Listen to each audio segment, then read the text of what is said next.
আসসালামু আলাইকুম। ডক্টর ইউনূস যখন বুঝতে পেরেছেন তার পতনের সময় হয়ে এসেছে এবং তার চলে যাবার সময় নিশ্চিত এবং তাকে চলে যেতে হবে। এই চলে যাওয়ার আগে তিনি ৩ টি পরিকল্পনা গ্রহণ করেছেন বা ৩ টি কাজ তিনি করে যেতে চান।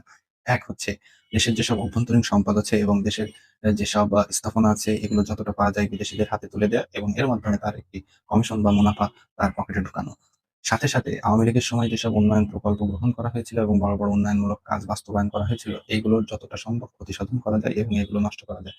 সেটা হোক পদ্মা সেতু, মেট্রো রেল, সার টার্মিনাল কিংবা রূপপুর পারমাণবিক বিদ্যুৎ কেন্দ্রের মতো স্থাপনা। এগুলো তিনি meticulous ডিজাইনের মাধ্যমে ধ্বংসপ্রাপ্ত করে দিতে চান এবং প্রতিসাধন করে দিতে চান।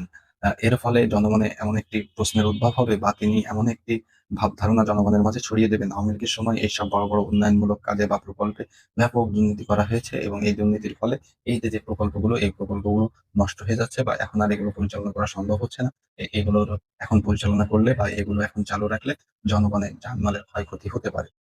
দ্বিতীয় যে পরিকল্পনাটি ডক্টর ইউনূস গ্রহণ করেছেন বা বাস্তবায়ন করে যেতে চান, সেটি হচ্ছে মেটিকুলাস ডিজাইনের মাধ্যমে কথিত আন্তর্জাতিক অপরাধ ট্রাইব্যুনালের মাধ্যমে যে ফাঁসির রায় বঙ্গবন্ধু কন্যা আওয়ামী লীগ সভানেত্রী দেশরত্ন শেখ হাসিনাকে দেয়া হয়েছে, সেটা যেহেতু তিনি কার্যকর করতে পারবেন না এবং কোনোভাবেই তিনি ভারত থেকে আওয়ামী লীগ সভানেত্রীকে এদেশে ফিরিয়ে আনতে পারবেন না।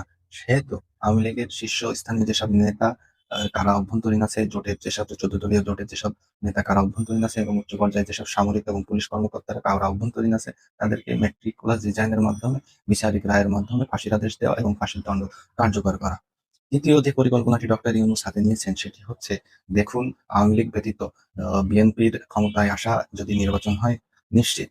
সেহেতু শুধু বিএনপিকে নয়, ডক্টর ইউনূস যে কথিত জাতীয় নাগরিক কমিটির নামক যে দলটি, তার দলটি আছে, এই দলের নেতাদের বা ছাত্র প্রতিনিধিদের ক্ষমতায় বা সংসদে এক উপযুক্ত স্থান করে দেয়া এবং জামাতকে বিরোধী দল হিসেবে প্রতিষ্ঠিত করা। এই পরিকল্পনাগুলো ডক্টর ইউনূস হাতে নিয়েছেন এবং তার বিদায়ী বেলায় তিনি এইগুলো বাস্তবায়ন করে যেতে চান।